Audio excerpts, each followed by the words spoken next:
Baby birds, baby birds, baby birds. Welcome back to the nest for another edition of Words of Wisdom, featuring Bron the Raid King. As always, with your friend, Wisdom W. Wisdom. Reach out to Words of Wisdom through the Twitterverse at Words from Wisdom. That's at Words from Wisdom. And now, everyone's favorite host, Baby Birds, welcome Wisdom W. Wisdom. Baby birds, baby birds, baby birds, welcome back to the nest here on Words of Wisdom with your man, Wisdom W. Wisdom. And we'll be joined with your friend and mine, the man, the myth, the legend, in just a quick minute, Braun the Raid King, on the TBA phone lines. Yes, sir, indeedy. We have a jam-packed show for you today. Well, I say jam-packed, but we got some action that's going to be going on. We're going to be dropping some stuff. We're going to be talking about the stars of citizens, the Star Citizen. We're going to hit that up a little bit. We're going to dive up into that. I got some interesting topics that I want to just chat with Braun about right off the bat. And I think it's going to be some good stuff. You're going to enjoy the show, so just sit back, relax, strap on the seatbelt, because y'all have never been on a ride this before, with a producer who can roll the tongue and control this maestro.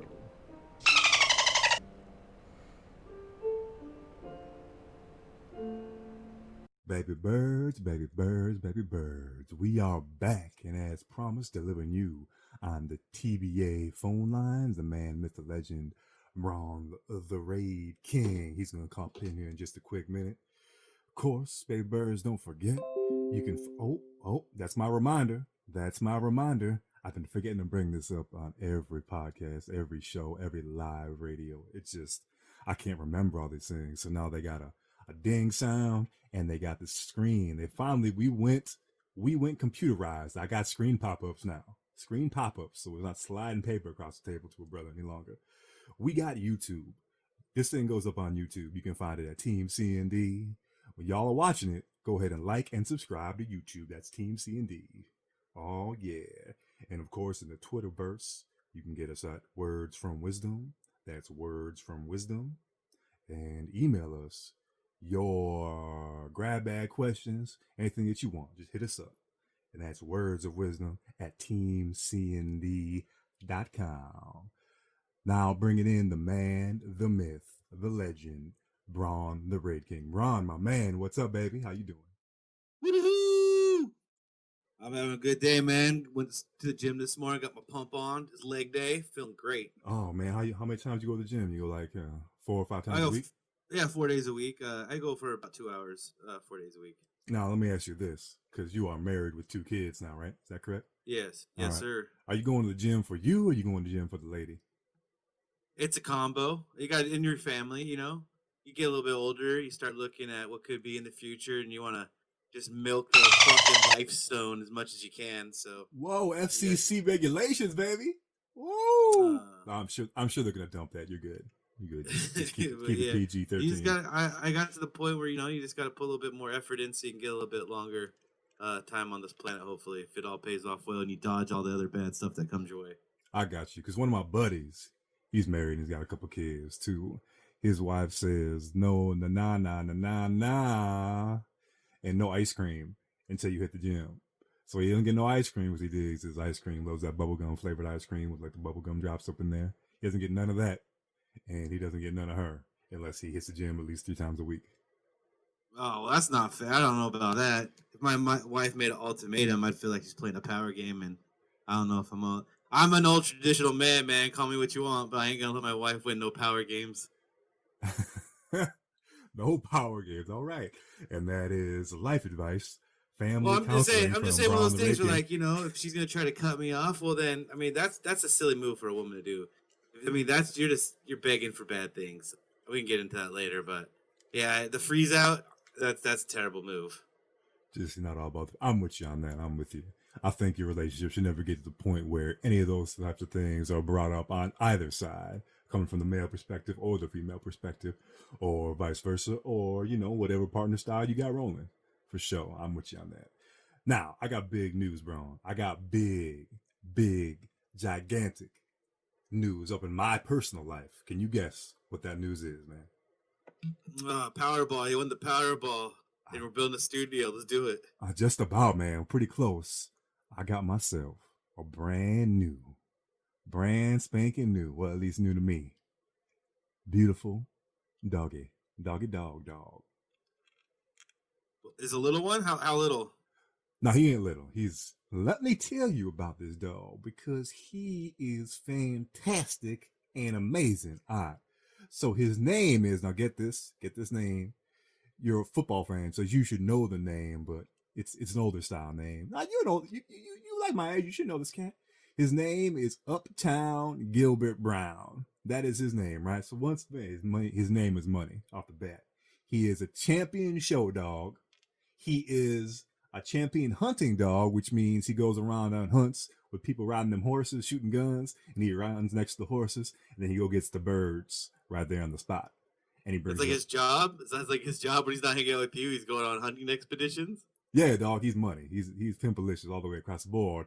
And 2 weeks ago, I got him 3 days ago. 2 weeks ago was his last stud visit. So this guy is so money in the biz and his bloodline so hotty toddy that all the lady dogs be hollering at my boy Uptown Gilbert Brown saying, "Hey man, I'm gonna need you to come over tonight." It's like booty call for the dog. He just rolls up there. He was up in Duluth. So for those of y'all that don't know, I'm up near the Twin Cities there, Minneapolis, St. Paul. So this cat, and when I say cat, I want y'all to understand slang for a quick minute.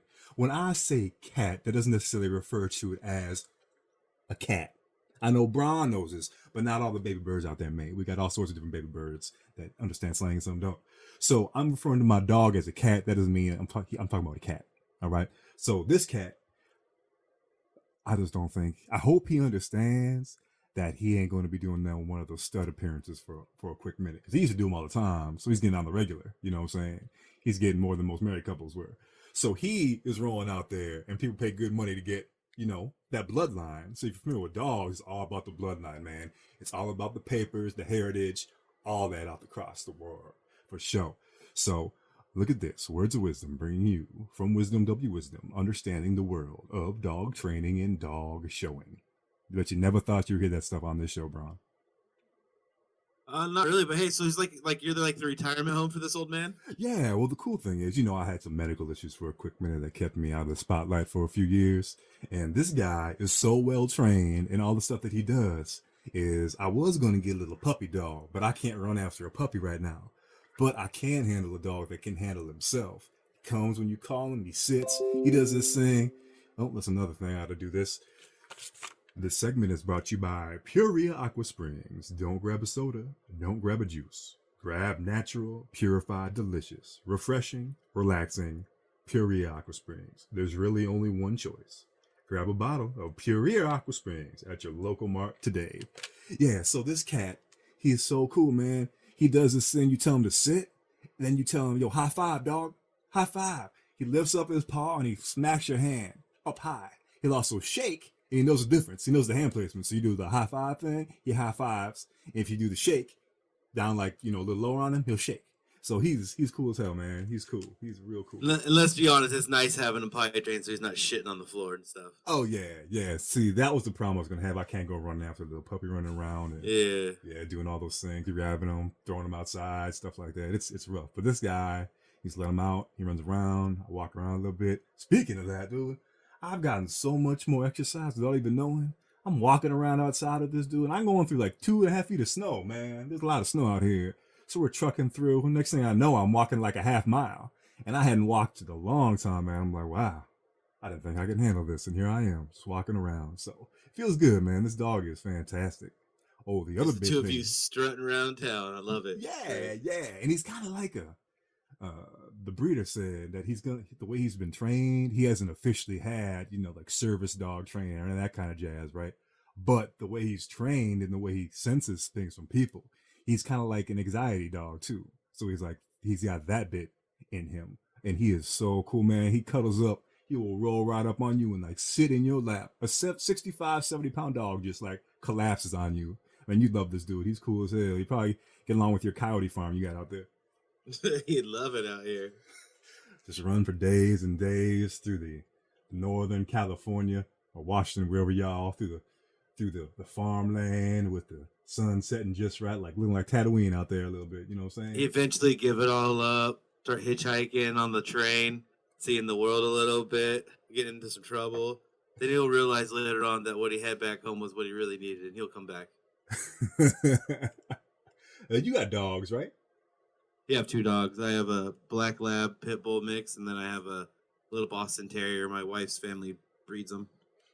Oh, so she's got a little bloodline. Oh, so you're familiar with breeding and bloodlines and probably show dogs and stuff too, huh? Oh yeah. Plus, putting cows out to the pasture to propagate the species happens all the time in the farming world. Oh, absolutely. And You gotta go get that bull that's got all the genetics you're looking for to make the bigger cow to get the bigger meat. yeah, absolutely. And there's a lot of people probably saying, why are these guys talking about dogs and dog shows and dog training and all that kind of stuff? Let me tell you something. My personal life a little bit. We'll dive into wisdom, wisdom real quick. I've done some things. I teach steps sometimes. This I used to before I got all jammed up. Teach steps, which is the layman term. That's like dancing, like hip hop, swing music, that kind of jazz, right? Also, yoga a little bit too. Like I do yoga and I teach yoga. I used to teach it for a quick minute. And my friends, all that kind of stuff, the dudes would always be like, oh, why are you doing that? That's so dumb. Nobody does that. It's a girl thing. Well, now it's probably a little more, streamlined. You see yoga places all the time. But when I was doing it, 10 years ago, teaching in that kind of jazz, man, there was a big like stigma that was only girls doing that stuff. And I tell them straight up, if you would like to meet the woman of your dreams or significant other of your dreams, not just meet someone at the club that's drunk and slammed and all that kind of stuff, pick up yoga, pick up dance, learn how to do these things, and you will meet the most beautiful, incredible, intelligent, flexible, significant others that you can possibly meet. So once I started bringing some cats to the studio so they could see yoga and how it worked, one thing, you get all limber and you actually stretch out and you're happier in your body and your mind and mental, right? But then you also get to see the beauty and the experience. Just had a crack in my neck. The experience that you have with the same sex or opposite sex, depending on how you flow. So that's where I look at dog shows too. Dog shows, if I would have known this, I would have been doing dog shows way more too. These horse shows, the beautiful people that do these shows, and a lot of them, I bet you your wifey's family's rich too. They rich. They got coin. They got coin dropping from the heavens, baby. They got all sorts. So you're going to find yourself a beautiful girl. You're going to find yourself a beautiful dogs, and you're going to find yourself some money in the bank. And that's how Brown got his farm, ladies and gentlemen. No. My wife's family, they're not rich. I wouldn't say. Her dad is a career military man, and then went to work for Boeing as a transportation director. But then her mom's wait, just hold been on, stay-at-home mom forever. Hold on. So this cat was military. I get it, right? And he's working he's a administrative director at Boeing, as in Boeing 747. Yeah, transportation. So like he took care of all the transportation and basically ran the department for when like you'd have to shuttle people around or get people or whatever. Yeah, those guys don't get paid anything. They get paid chump change. Yeah, absolutely. But he was a command sergeant major when he left the military, which is pretty high rank for NCO and basically the highest. And then he went to work for Boeing, but the mom stay-at-home mom is her whole life, and my wife's got 7 brothers and sisters. Can you do me a favor real quick before you continue on this? Can you, when you say those military acronyms, wisdom, wisdom, those are what they mean, but what does the average Joe, what does that mean when you say that? Command sergeant major is basically the best way to think about it is the highest ranking NCO would be like a sergeant. Sergeants are what people pretty much know as NCO as well. And what's an NCO? Sorry? What's an NCO? Non-commissioned officer. There we go, baby. All right. Oh, I got you. So basically, you start out as like, there's an E scale in the Army and in the Air Force and stuff. It goes E1 through 9, and that's your enlisted ranks. And so you start out as E1 and you climb up to E9 if you ever get there. Those are usually career guys. Well, anyways, once you get to E9, there's like little stars you can get. You can be put in the head of different little divisions at the NCO level below officers. And being a command sergeant major basically means you're the NCO of the base or the whatever unit he's with. I think he was over up in Fort Lewis. He was the or the command sergeant major of a cavalry unit. So, but anyways, really high, really respected position. When my wife told me that her dad was in the military, I was also in the military at this time. Hold on, wait. You say cavalry unit? Yeah. Like as in horses? Oh, cavalry tanks. Oh, all right. Modern days like, tanks. I didn't think they use the horses no more in the military. Yeah, they upgraded. It's just a mobile unit. But those guys are usually in the military. They're usually considered hard asses. So my wife was, I think we were together for a while, and she knows in the military, obviously, and she wanted me to meet her parents, and she said, "Oh yeah, my dad's also in the military." And it's like, "Oh okay, yeah, what's he do?" She's like, "I don't know, he's like a sergeant command major or something like that." And I in my head it all goes together, and let's just say my sphincter tightened extremely tight. But then I met the man, and the man was great. So no, stigma over. You say she's got 7 sisters? She got 2 brothers, 5 sisters. 5 sisters. Oh, interesting. Older or younger, or combination? She's the second youngest. There's one younger than her. Then all the rest are older than her. Are they married? You don't want no part of this family, son. Trust me.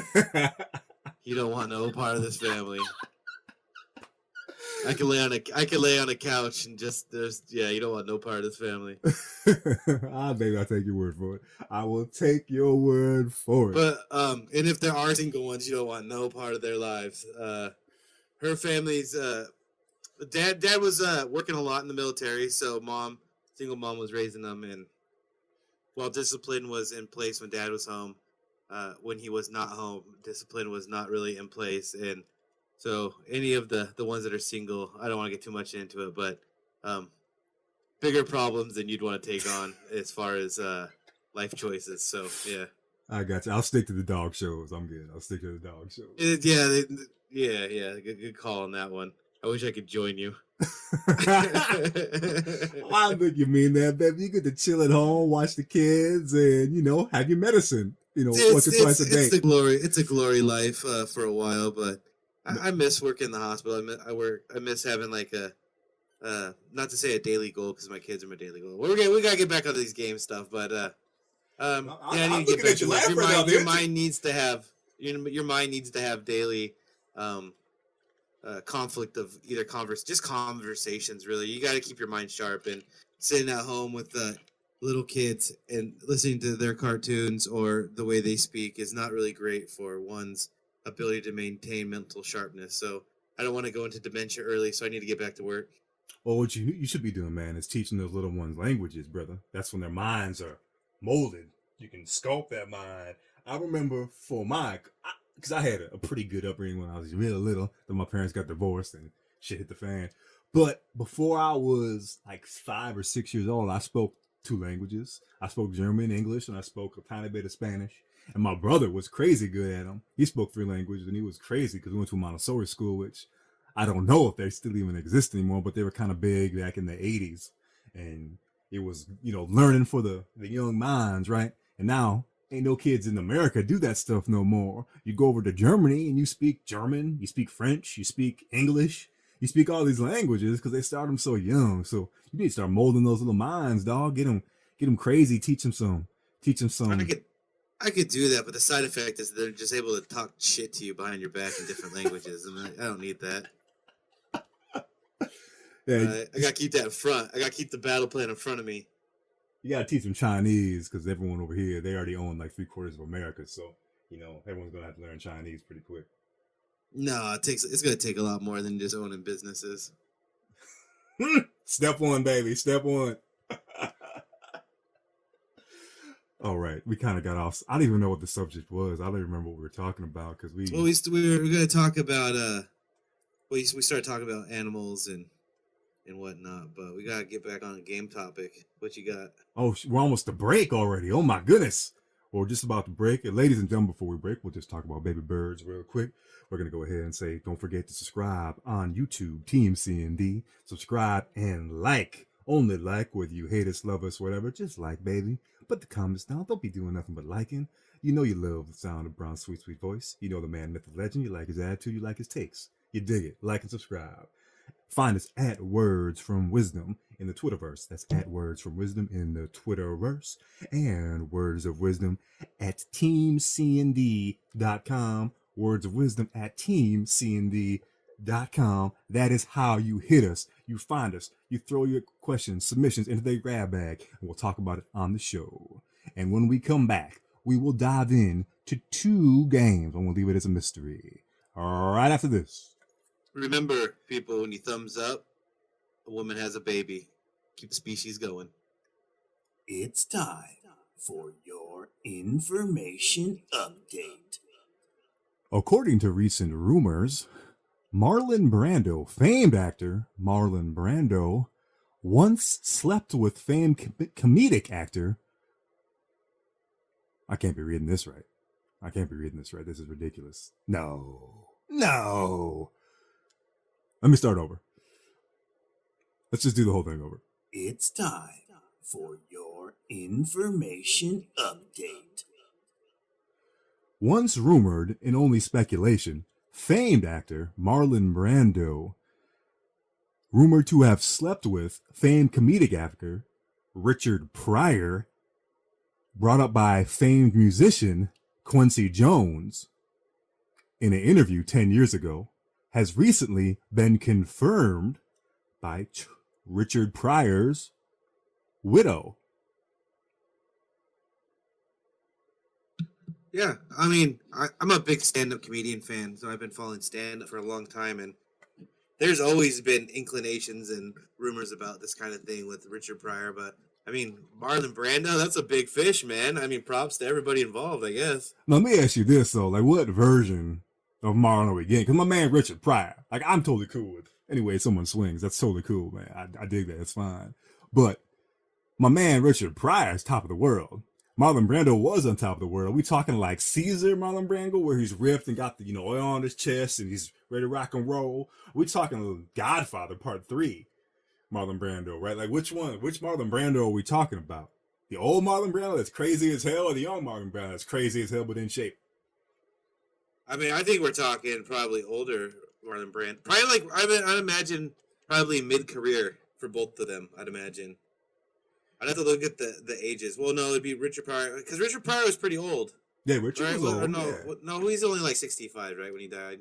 So he wasn't old, but I mean, wow. I mean, that's pretty cool. I mean, I guess. I don't know why it's even a topic these days, but well, Quincy had that book or something that came out a while back, and he was just letting it fly about everybody. His Hollywood secrets just were released, and this is one of the big ones, but no one knew if it was true. And apparently his widow, Richard Pryor's, confirmed it is true. Also, in that speculation in that book was Marvin Gaye. Marvin Gaye and Marlon Brando as well. Well, that's just the ironic name. At that point. So, I mean, if his wife knows, and I'm guessing this was more than just a one-time thing. They're either really good friends with benefits, or maybe Richard Pryor had a beard and maybe he had a relationship with Marlon Brando. Sometimes I think, especially back then, guys who are gay would usually end up being with women as a way of trying to cover up for their effects, especially if they're in the Hollywood career. It was harder for them to get work back then. So I can see that there's going to be quite a few famous actors, or in this case comedians, that are going to come out, and you'll find out that they had basically not trophy wife, I guess is the wrong word, but like basically just a token wife, so as they can keep their career on a certain path while also doing whatever else they'd like to do with their lives.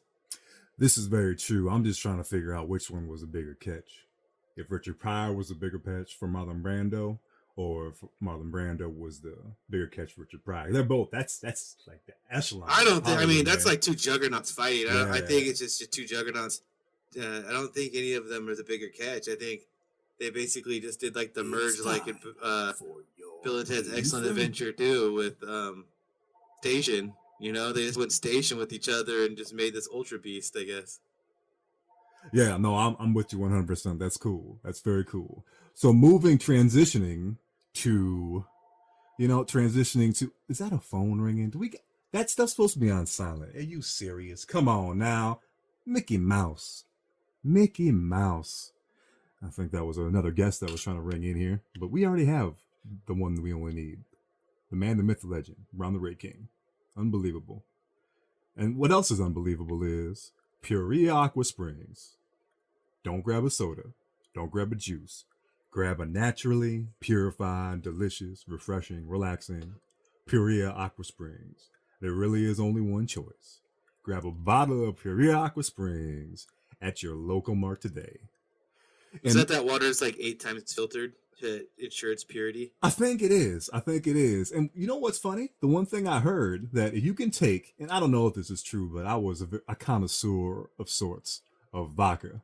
I had hundreds of bottles of vodka of all the different styles, all different types, expensive ones, cheap ones, whatever. I was told by a reliable source that the main difference between, I'm going to use 2 bottles that are known by people, I guess that would buy them, would be Smirnoff, like Smirnoff regular, right? The clear and the red label and all that jazz. And Grey Goose, the regular Grey Goose. One's a $40 bottle of vodka and one's a $15 bottle of vodka. If you take the Smirnoff and you run it through a purifier 10 times, it is the same as a bottle of Grey Goose. Yeah, but you just spent like 7 hours doing it. That's not worth it. Well, it don't take 7 hours, man. You just put it through that. You buy that, burrito. Is it burrito? No, it can't be burrito. Brita. There we go. Brita. That little thing, you pour it on in, and yeah, it does take a long time. You're right. But you gonna stand there and filter it 10 times. I just drink the vodka. I'd be so bored. I drink the vodka while I'm purifying it. I mean, and then I don't know how it is with you, but I only need a little bit, and then it all just tastes the same anyway. Yeah, I used to do in college. We used to put Skittles in vodka. We used to get the Fleischmann's or the Silverware, or I was in college. I was high school. And we put Skittles up in there, leaving Skittles in there for like a month, and it would coalesce in there. You should appreciate that. With a beast mode Lynch. Yeah, I mean, we used to do Jolly Ranchers, but Skittles would be great too. Yeah. I'm sure. Yeah, that's probably what fuels the beast, dude. He probably got fueled by that his whole time in college.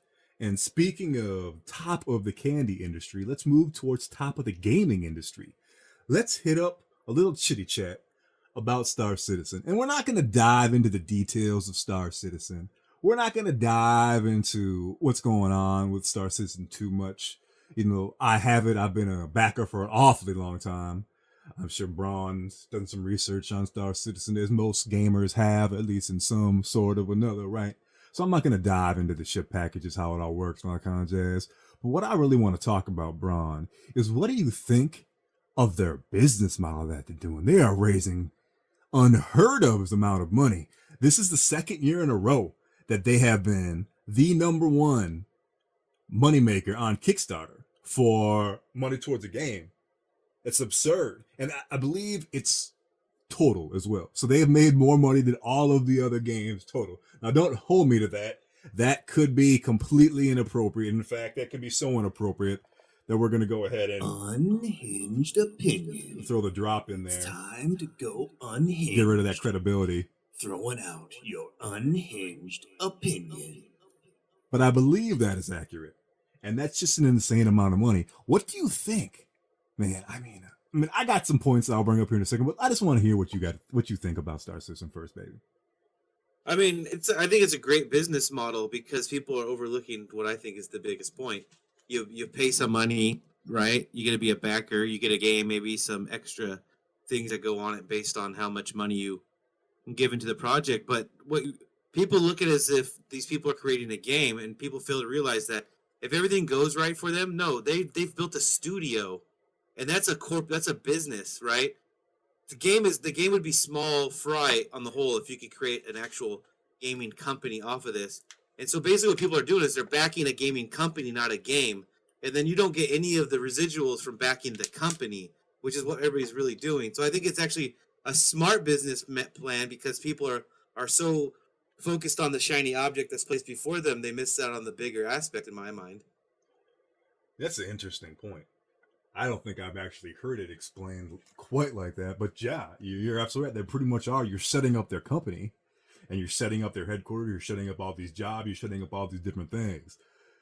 But if you're building the infrastructure, right? You're building the infrastructure for what would be a studio that could then be sold for millions, possibly even more, right? I mean, you're building a franchise, possibly if the game is a big hit. You're literally imagine Blizzard being a crowdfunder and you bought into World of Warcraft and you got World of Warcraft and then you realize, wow, this turned into a multi-billion-dollar company and I was one of the people that basically got them started and all I got is a free copy of World of Warcraft. Yeah, what if this whole thing that they're doing, because they are getting a lot of cash money involved into this. What if this thing, like when they just hit 500 million, that they're letting everybody know, that it just turns out to be some sort of fly-by-night thing, some sort of crazy Ponzi scheme. Well, I think you'd see government intervene. I think you'd see lawsuits. I mean, no one's above a lawsuit. Now it'd be weird. It'd be interesting to see how they would write off all that money and maybe you don't get anything back. But I'd imagine it would end up being a big lawsuit thing, and then that would cause regulations, which nobody really wants. So I'm hoping that it doesn't come to that. I know that isn't there a way like if you don't raise the money, they refund the money back to people. I don't really know. But they've raised plenty, and they don't have to refund anything. I believe they do refund things if you ask them to, send them messages, but they don't have to because they've surpassed all of their goals 100%. But thinking about Ponzi, I know what a Ponzi scheme is. Why do they call it a Ponzi scheme? Like what's the background behind a Ponzi? I just heard this recently too. I can't recall it off my head. I don't know if this is really a Ponzi scheme though. Well, I'm saying I understand that's kind of an unhinged opinion, but let's find out what Ponzi means because I've heard people it's a joke when people say that thing, man. And we'll talk about why it's a joke in a second. But let's find out. Let's do something together. Let's make a new segment. Let's Google with Wisdom and Brown. We're gonna find something together. So everyone get out the Google devices. Let's Google what a Ponzi scheme is. So we're gonna go ahead and. Well, I know how the. I mean, do you want because I know how it works. I know how it works too, but I want to know why they call it Ponzi. I think all of our listeners know what a Ponzi scheme is. At least I hope they do. All the baby birds out there learn something in school. All right, here we go. The scheme is named after Charles Ponzi, who became notorious for using the technique in the 1920s. The idea present in novels, for example, Charles Dickens' 1844 novel Martin Chuzzlewit and 1857 novel Little Dorrit, each described such a scheme, was performed in real life by Ponzi, who became well known throughout the United States because of the huge amount of money he took in. Ponzi's original scheme was based on the postage stamps. I remember this now. Yep, the arbitrage of international reply coupons for postage stamps. However, he soon diverted investors' money to make payments to early investors and himself. All right, well, there you go. And now you know, because knowledge is power, kids. Fantastic. Hey, let's be honest. We're not calling Star Citizen a Ponzi scheme. Those are just things that people say in joking matter. But I just think it's funny to think they get to 500 million, they get to $1 billion. Because let's be honest, they've been doing this game for a long time. But I dig the way they're doing it.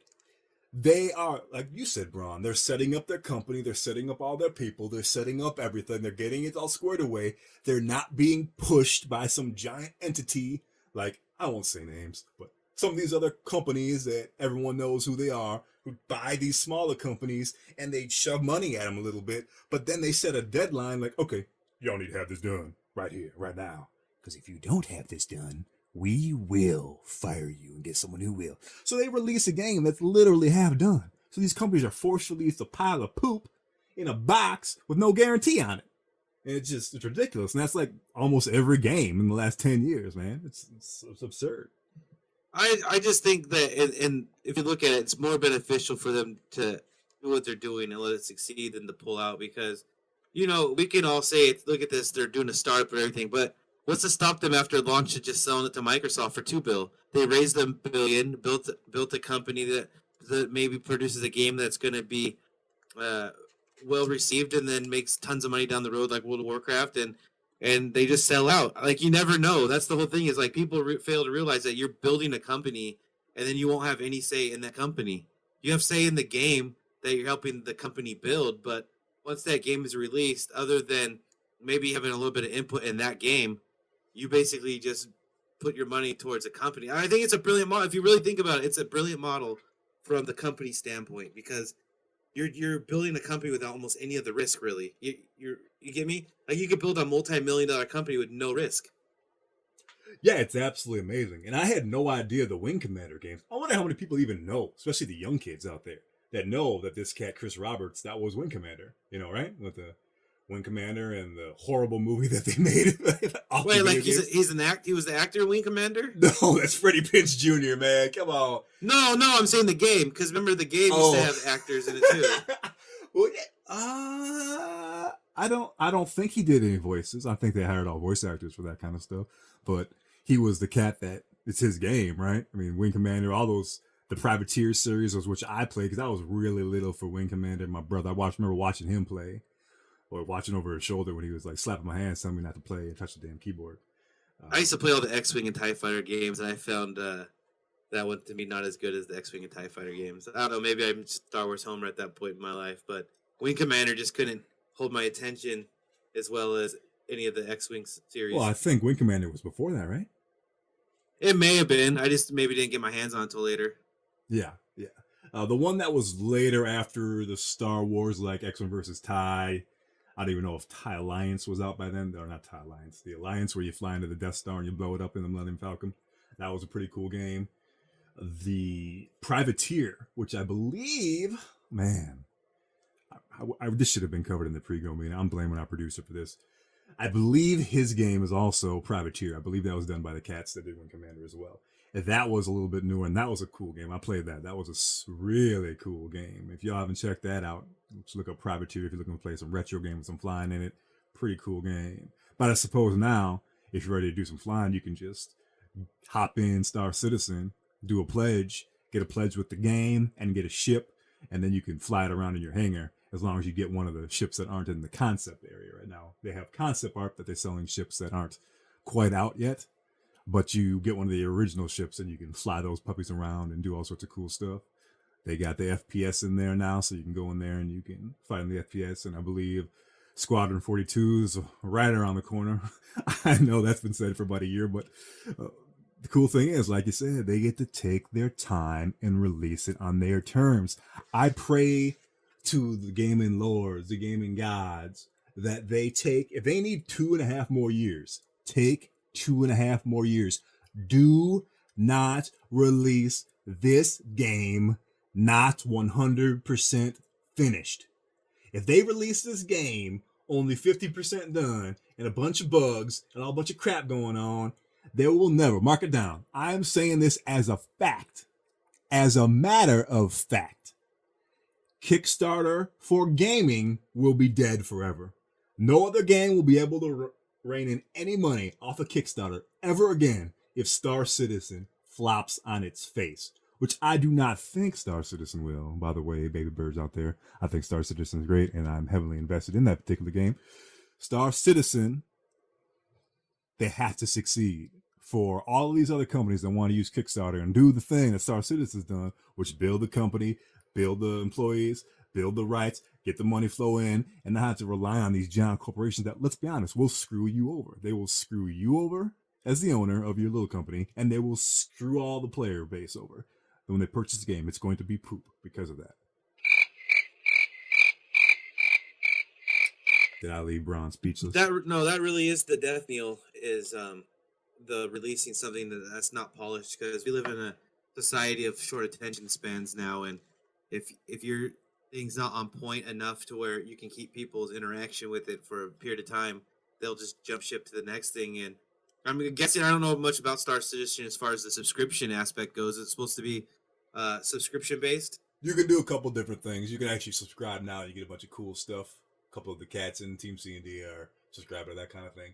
And I believe you can do free to play, and then you can do subscription where they kind of give you a bunch of like add-on things and stuff, credits towards the shop of, I'm not saying cash up, I'm talking about their shop for t-shirts and all that kind of jazz. You just get cool, like, you get points for all this kind of jizzle McJizzle. Swag. Yeah. But there's a bunch of stuff that you can get, but I believe Star Citizen is going to be free to play after you buy the game, I think. Don't hold me to that, though. Once again, this is completely unhinged opinion drop right there. But so they'd be going more off of like a Destiny model then. I actually know nothing about Destiny. I have They not. basically Never you play played. the game or you buy the game and then you just play it online for free, and then you just have to buy the expansions as they come out. I got you. Destiny was huge, but Destiny came out right when my medical stuff started hitting pretty good, so I couldn't. I almost bought the white Destiny PS3, like when it came up for $400. I already have one, or PS4. I'm sorry. I already have a black one, but I was like, oh, that looks cool. And get Destiny, get those controllers. Then I started having some medical issues. That solved that problem. Me wasting $500 for no reason. You big on like having more of the same console than one? I did. Well, I like to have them. I've always had the place where all the cats come out to play. You know what I'm saying? I've always got the place with the big TVs and big Projo projectors and all that kind of jazz. Like in my old place before I got illin, I have a 65-inch TV, 4K TV when they were actually kind of pricey. Now that's just cheap as hell TVs are. But I have one of those in one room with the surround sound in there, clips, surround, reference series. Then I got a 60-inch Sony TV in another room that's got the clips quintet series on it. Then I had a projection room with a projection, like a one that mounts to the ceiling, right? You have one of those things. You got these studio chairs in the back, and then you got another clips reference series down there. And so my place is always, all right, so we need to have all these gaming systems. I'm not a big Xbox fan, so I didn't have the Xbox stuff, but I had PS3s. I had 3 PS3s. I had one PS4, and I was going to get that other one, the white one too. But now they got that device that you can do, like when you have the one, and then it can send the signal to all the other TVs or something like that. So you just it just Wi-Fi's it or Blu-rays it or Something, Bluetooth it? yeah, like my brother, one of my brothers, he got something like that, and he said, yeah, it's like $100, and it plugs into, I believe, the other TV, and it sends a signal from the PlayStation in the other room to the TV. So you don't have to have them in the same room anymore. So if you have like 3 floors, like I did with all these TVs in them, you could have them going to all the TVs. Obviously, only one could be playing it at once on one of the TVs, but yeah. Well, there's got to be something that allows you to use their controllers then in those different rooms, right? Well, yeah, they're Bluetooth, I think, right? So that's pretty far. They work pretty far. Oh, they might send a signal from that box. The box might send a signal from the controllers too. Once again, we're doing all sorts of speculation. Ladies and gentlemen, boys and girls, baby birds, this is when you need to hit up the show. You need to send, keep us in check. Like I said, this isn't just Bronze and my show. This ain't just words of wisdom. This is the show for all you baby birds out there. You need to keep us in check. You need to hit us up in the Twitterverse at Words of Wisdom. Sorry, at Words from Wisdom. Twitterverse at Words from Wisdom. TeamCND.com. Words of Wisdom at TeamCND.com. And don't forget to leave comments in the YouTube area too, right? You can leave comments up in there. We check those things. We will see it. When I say we, I mean the staff will check them and then bring them to our attention. But that's okay. That's how things work in the real world. All these people tell you that they listen and check things. They read a lot of stuff. The talent doesn't do nothing. We do nothing. We come in here. We sit down. Braun has the phone brought to him. I have my feet up. I have lemon tea. They have now brought me my lemon tea after I complained that first day. I have lemon tea, for goodness sake. We do nothing. We're just lazy. But the people that really put the hard work into the show, the producing staff, those are the people. And they will bring us everything that you write in. Everything. And we will respond in duty, time, and grace.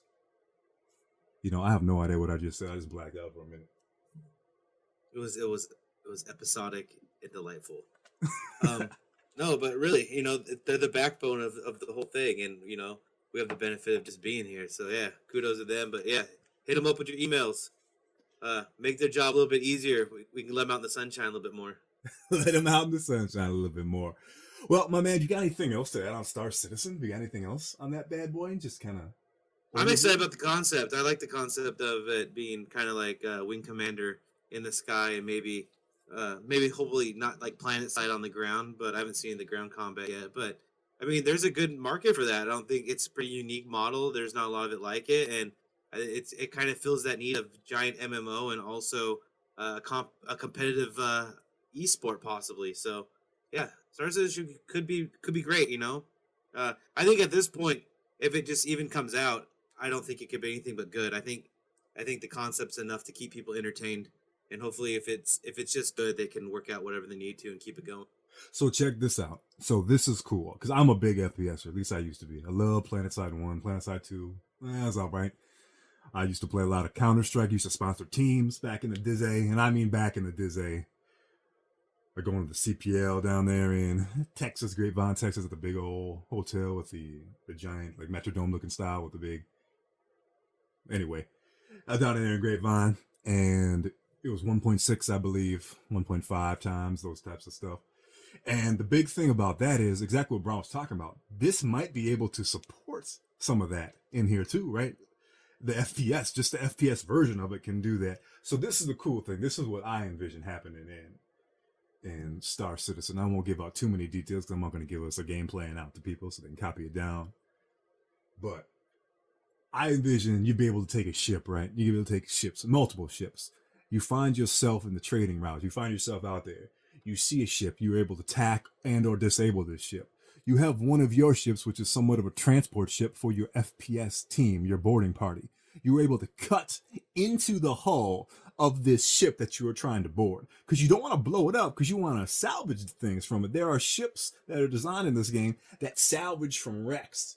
So you don't want to destroy the ship. You can actually tow these ships back to your headquarters and then claim them as yours. Okay? You can claim these ships as yours. This is huge. This is amazing. This is good stuff. But the way you're going to do that is you got to get in, and then you're going to have to deal with the crew. So you need to have the FPS team, 6 to 8 people, up to 10, depending on what type of vehicle that you're going to go in there with, right?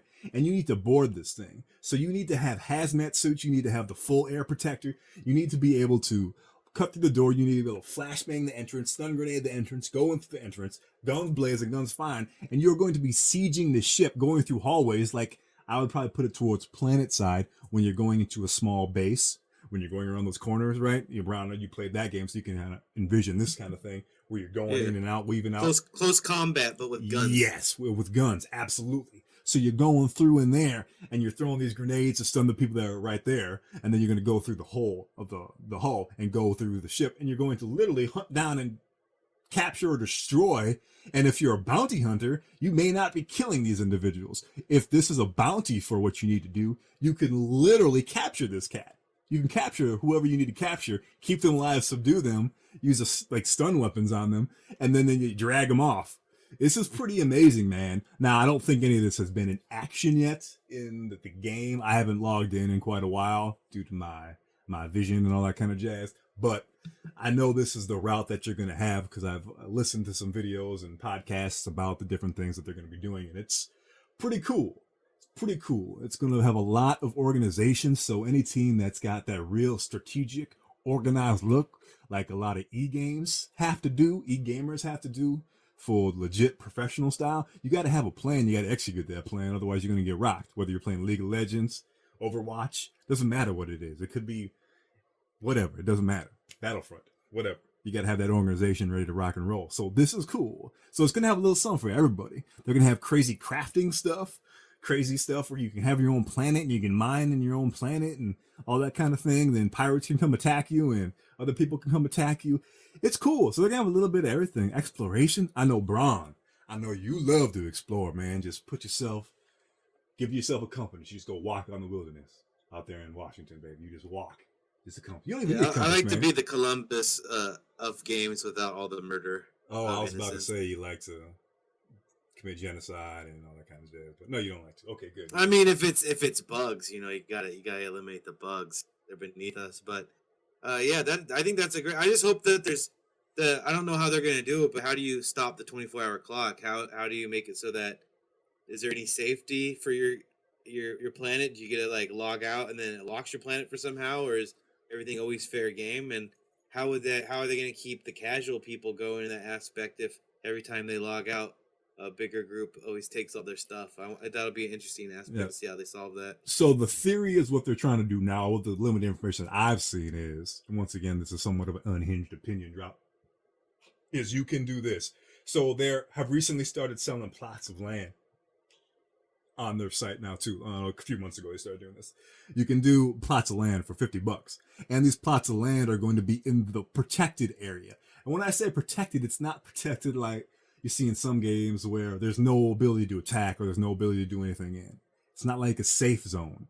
It is a protected area where that particular government protects that area. So depending on the distance you are from the government's headquarters and where they send their ships out, is going to be the response time to when they actually get there to help your land. You can never lose your plot in that place, but your plot can be attacked, right? So your plot, your factories can get attacked, your stuff can get attacked.